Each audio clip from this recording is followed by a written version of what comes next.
This was Yua's moment, and Arizona opened it up. That's what really got Yua emotional. And all the words were on point, totally right about how she has performed and how she, has contributed to, you know, the entire episode and how she meant for the girls and how she treated them. I think another layer of this is that out of all of this cast, she is the oldest Drag Race contestant. I don't know if she is, but in the context of who has been on their season the longest, season 10 was like 7 years ago. Season 10 was the season that I started drag. So that season is so ingrained in my mind because that was literally when I started doing drag.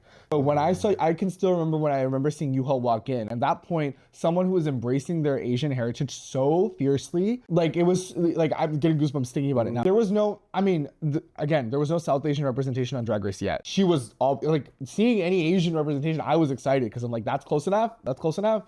And seeing her in her all red look coming in with her umbrella and she's like, are you ready to throw the shade? Like, I still think about it. Like, she was so charismatic and silly, right? I remember that. So when all these queens were genuinely talking about how much her presence on the show meant to them, like I could agree, I could relate. So impactful to see Asian representation on that season because that was when I started drag. Remember seeing like queens like Aquaria, Monet, Monique, all of them inspired me so much because I think Monique and Monet kind of looked like me, so I was like, okay, perfect. I can base my drag off of them. Them in Asia as well.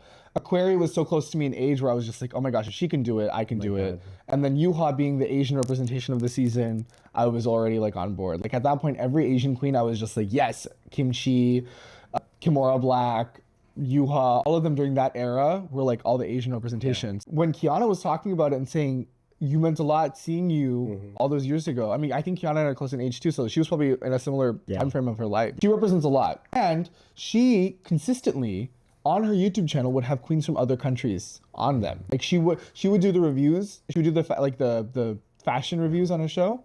Yeah. And she would bring in queens from all over the world. And just her attitude, girl. It goes to show that if you start with a positive attitude, that really brings you a long, long way. Yes. And she got really emotional because she was like, feels like she got the validation. Because I don't think she got that from the show during her time. You know, she here in Slasion Royale, she was able to meet all these queens who she loves and respects and admires.